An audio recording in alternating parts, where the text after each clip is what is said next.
Bonjour à toutes et à tous. Voilà, mes 8 minutes commencent maintenant. Elles sont déjà commencées. Eh bien, c'est très bien. J'ai mis un titre en forme de question à notre présentation du projet Port Sud qui a été retenu dans la programmation. Les 8 minutes ne permettent évidemment pas de discuter d'une question, mais la question à avoir avec notre projet, c'est de dire nous avons essayé depuis le démarrage d'avoir un projet qui essaye de coller, de faire émerger des potentialités d'un territoire. C'est un territoire qui se trouve sur la commune d'Anderlecht, pas très loin des abattoirs, et dont vous connaissez pour la plupart les caractéristiques socio-économiques, c'est le quartier de Kuregem. La question que nous essayons toujours de porter dans nos projets, c'est donc de faire en sorte que dans ces projets, nous construisions, comme certains le souhaitent, non seulement que nous partagions une vision de ville d'avenir, mais aussi que les populations locales comprennent ce qu'il y a à partager dans notre vision d'avenir. Voilà.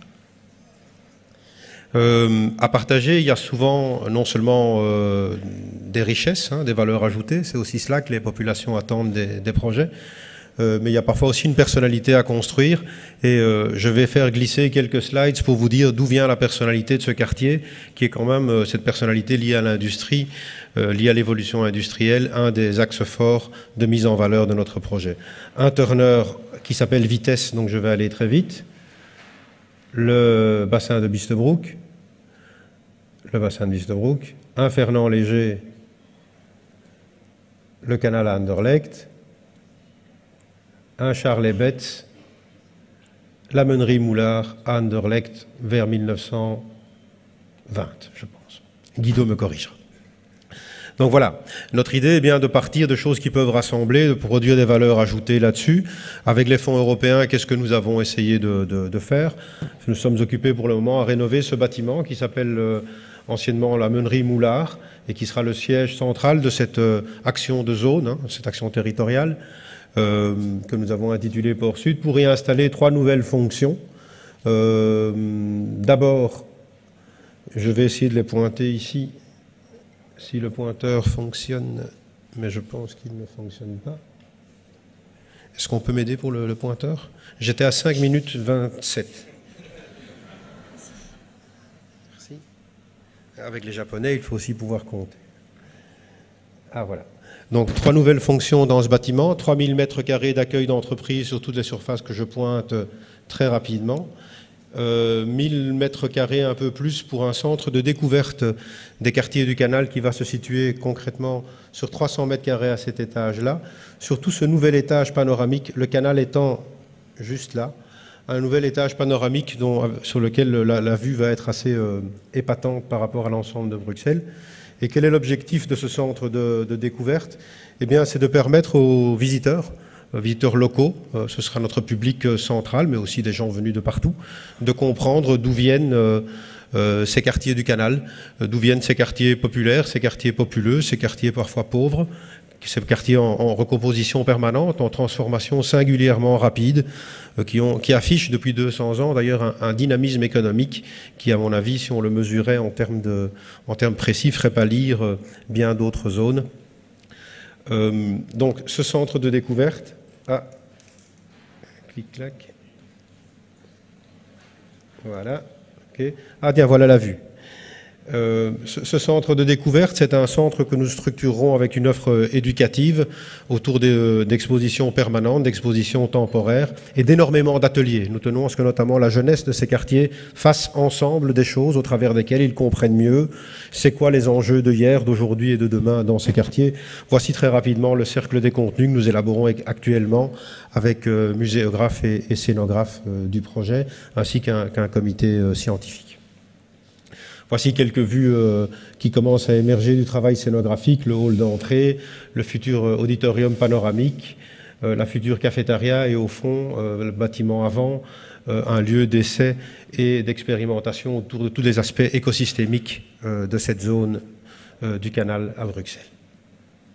Voilà le lieu où nous parlerons plus spécifiquement des aspects plus humains de la transformation de ces quartiers, la transformation industrielle, la transformation permanente et encore actuelle des populations. Et last but not least, nous l'avons appelé chantier d'innovation fluviale. C'est un lieu, celui-ci est de Bordeaux, c'est de là qu'on s'est inspiré, mais il s'agit d'installer dans le même bâtiment un lieu où nous construirons des embarcations en bois, avec d'ailleurs l'aide d'un partenariat qui a été réuni d'une série d'associations versées et passionnées par ces matières-là.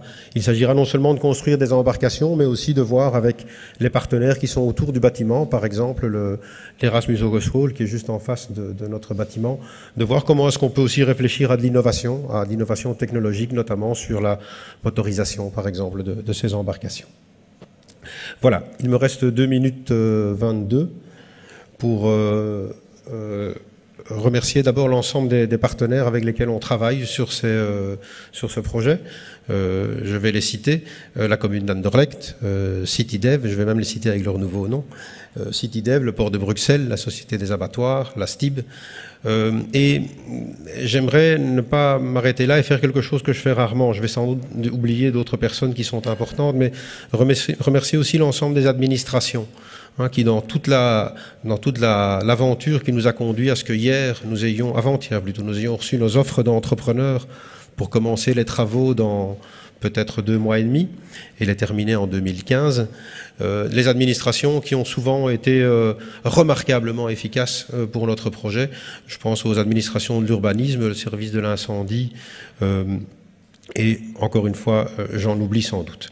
Peut-être terminer là-dessus et sur un ton un peu plus prospectif, c'est que cette idée de travailler ensemble et de travailler efficacement du partenariat qui part du niveau local et s'agrège, c'est quelque chose que nous essayons de faire depuis bien longtemps à Cureghem. Nous continuerons à proposer d'ailleurs sur la programmation suivante. C'est vraiment, je pense, une idée centrale et qui devrait être plus inscrite, je pense, dans les gènes de nos programmations, c'est-à-dire d'aller vraiment chercher les réalités et de les faire remonter sous forme de projet. Je voulais terminer, il me reste 47 secondes. Je voulais terminer en vous disant que nous sommes au début d'un boom démographique. Nous sommes déjà dans nos quartiers dans des situations économiques et sociales compliquées auxquelles nous nous attachons, mais un boom démographique, c'est beaucoup d'enfants, c'est aussi beaucoup de crêpes à faire, et comme nous sommes mercredi, nous nous sommes proposés de vous offrir ce qui deviendra peut-être un de nos distinctifs, un petit paquet de farine au logo de Coop, qui sera le nom de ce centre de découverte, peut-être aussi du bâtiment, c'est des choses qui doivent encore se discuter, mais en tout cas du centre de découverte. Vous trouverez une 50aine de sacs de farine auprès de notre panneau. Nous vous convions à en emporter et à nous dire si les crêpes étaient bonnes.